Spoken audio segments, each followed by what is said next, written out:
आज की वीडियो में हम बात करते हैं अनुच्छेद 76। अब अनुच्छेद 76 में हमें क्या दे रखा है, जैसे कि हमारे देश में नेता वगैरह होते हैं तो वो बड़े बड़े कानून वगैरह को कैसे बनाते हैं, कैसे क्या करते हैं, उसके बारे में उन नेता लोगों को इतनी जानकारी नहीं होती क्योंकि वो पब्लिक के थ्रू चुने गए होते हैं। उसमें कुछ नेता वगैरह अनपढ़ भी होते हैं।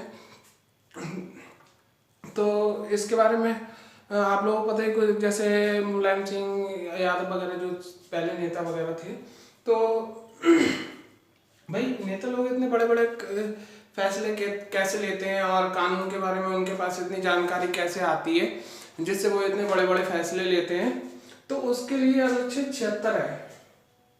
ठीक, अब अनुच्छेद 76 में क्या होता है, एक अटॉर्नी जनरल होता है जो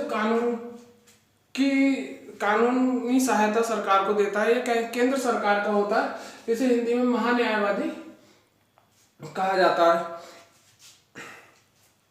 इसे हिंदी में महान्यायवादी कहते हैं। ये जो सरकार का कानूनी अधिकारी होता है, केंद्र सरकार का, जैसे पीएमओ वगैरह है, राष्ट्रपति या प्रधानमंत्री वगैरह को ये कानूनी सहायता प्रदान करता है, यानी कानूनी जानकारी देता है। कानूनी जानकारी किस टाइप की, जैसे एनआरसी लागू करना है, जीएसटी वगैरह, इन सब की नॉलेज इतनी सरकार को नहीं होती है। तो इसके बारे में जानकारी कौन देता है सरकार को? Attorney general. अब अटॉर्नी जनरल अकेले पूरे केंद्र सरकार का होता है, तो पूरे देश को अकेले, पूरी कानून व्यवस्था को अकेले तो नहीं दे सकता। तो इसके लिए एक जो है, इसके नीचे एक अधिकारी जो होता है इसकी सहायता के लिए, उसे कहते हैं सॉलिसिटर जनरल। अटॉर्नी जनरल पूरे देश में इसकी संख्या 1 होती है और सॉलिसिटर जनरल भी इसकी संख्या भी 1 होती है। अब सॉलिसिटर जनरल भी सरकार, इसके बाद सॉलिसिटर जनरल काम करता है, लेकिन सॉलिसिटर जनरल भी जो है सारी चीजों को नहीं देख सकता। तो इसकी सहायता के लिए एडिशनल सॉलिसिटर जनरल होता है। इसकी संख्या वर्तमान में 4 होती है। मतलब 4 एडिशनल सॉलिसिटर जनरल बनाए जा सकते हैं।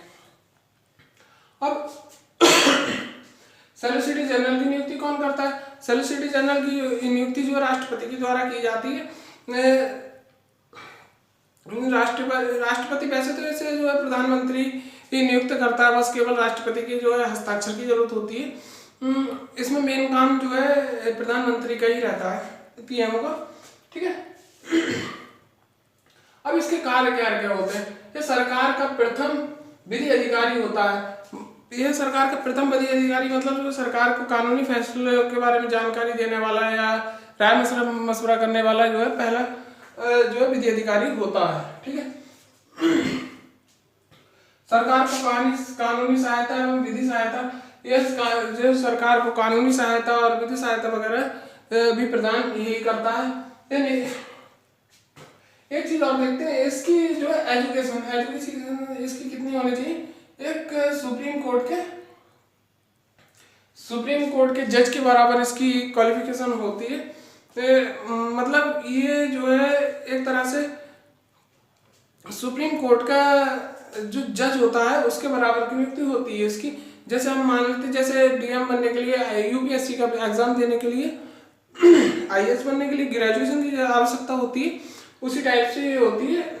जैसे मान लेते हैं कि एक आईएएस ऑफिसर बनने के लिए जो है ग्रेजुएशन कंप्लीट होना चाहिए, लेकिन हर ग्रेजुएशन कंप्लीट करने वाला व्यक्ति आईएएस ऑफिसर नहीं हो सकता। इसी टाइप से हर सुप्रीम कोर्ट का जज भी अटॉर्नी जनरल या महान्यायवादी नहीं हो सकता। ठीक है, इसको जो प्रधानमंत्री नियुक्ति करते हैं अपने इच्छा अनुसार। ठीक है, ये सरकार को कानूनी सहायता भी देता है। ये निजी व्यक्ति का मुकदमा लड़ सकता है। ये मतलब अपनी चाहे तो, जैसे हम है या उसका कोई रिश्तेदार है, रिलेशन वगैरह में है, तो उसका भी निजी मुकदमा भी ये लड़ सकता है।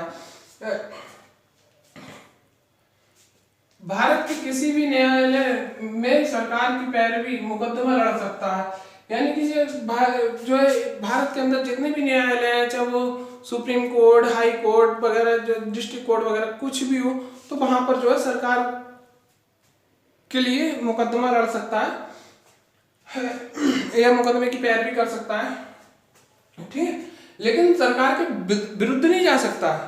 सरकार अगर जैसे मैं चाहूँ कि भाई एडिशनल अटॉर्नी जनरल मेरा मुकदमा लड़े, तो मेरा मुकदमा तो लड़ सकता है, लेकिन अगर मैं चाहूँ मुझे सरकार पे ही केस करना है तो उस कंडीशन में ये जो है हमसे मना कर देगा, क्योंकि ये सरकार के विरुद्ध नहीं जा सकता। ठीक, ये सरकार के विरुद्ध इसको जाने की परमिशन नहीं हो सकती, क्योंकि सरकार के खिलाफ ये मुकदमा नहीं लड़ सकता। ठीक है, वेतन नहीं दिए जाते, भत्ते मिलते हैं। इसको जो है जनरली तौर पे जो है जब ये निजी मुकदमा लड़ता है तब इसको कोई भी वेतन नहीं दिया जाता है, इसको केवल भत्ते ही भत्ते दिए जाते हैं। जैसे भत्ते भी काफी होते हैं, जैसे घर, गाड़ी, बंगला वगैरह, वो सारी चीजें जो है इसे दी जाती हैं।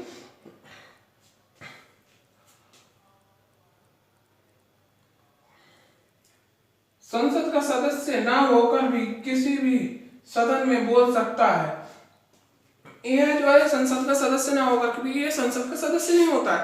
एक चीज को ध्यान रखना, ये जो है न्याय के बारे में जानकारी देने वाला एक जज टाइप में होता है, जो कहीं भी अपना मुकदमा लड़ सकता है, लेकिन संसद का सदस्य ना होकर भी संसद में बोल सकता है। मतलब जैसे किसी बात पर बहस हो रही है संसद में, तो उसकी तरफ से जो है ये दोनों तरफ, लोकसभा और राज्यसभा दोनों तरफ से जो है संसद में बोल सकता है, लेकिन सरकार के खिलाफ नहीं बोलेगा, सरकार के पक्ष में ही बोलेगा।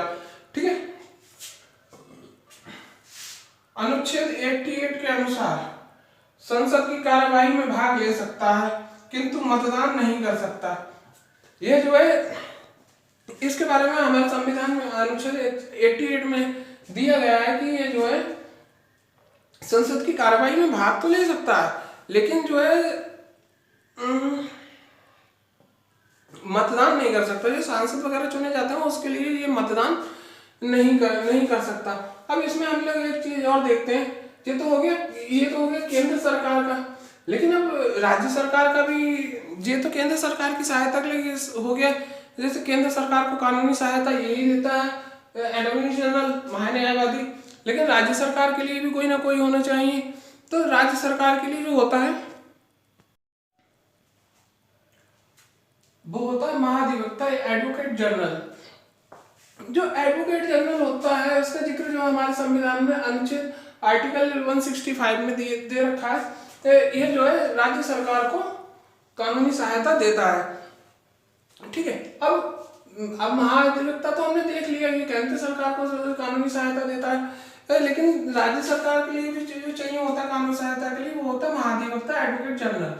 ठीक, इसके भी कार्य समथिंग जो है बराबरी होते हैं, सेम कार्य इसके भी रहते हैं, बस कुछ कार्यों में फर्क रहता है। वो हम जो है जब आर्टिकल 165 पढ़ेंगे तो हम उसमें जो है सारी चीजों को क्लियर कर देंगे।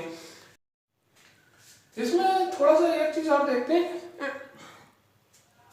जो महान्यायवादी होता है अटॉर्नी जनरल, इसका जो है कार्यकाल कितना होता है? इसका कोई कार्यकाल नहीं होता है। ये जो है राष्ट्रपति की अनुमति के अनुसार लाया जाता है और राष्ट्रपति की अनुमति के अनुसार ही हटा दिया जाता है। इसका कोई कार्यकाल नहीं होता है, निश्चित कार्यकाल नहीं होता है, यानी कि पूर्णकालीन नहीं होते हैं। इसकी नियुक्ति और त्यागपत्र, इसकी नियुक्ति कौन करता है? राष्ट्रपति। और अगर ये चाहे अपने पद छोड़ने के लिए तो इसका जो है त्यागपत्र भी इसे किसे देना पड़ेगा? राष्ट्रपति को। राष्ट्रपति ही चाहेगा तब इसको हटा सकता है, राष्ट्रपति ही चाहेगा तो इसकी नियुक्ति कर सकता है। वैसे ये सारा सब कुछ पीएमओ के हाथ में होता है, प्रधानमंत्री के हाथ में। हमने आपको बता ही दिया है, केवल राष्ट्रपति के हस्ताक्षर की जरूरत होती है। आज की वीडियो में इतना ही, बस मिलते हैं नेक्स्ट वीडियो में।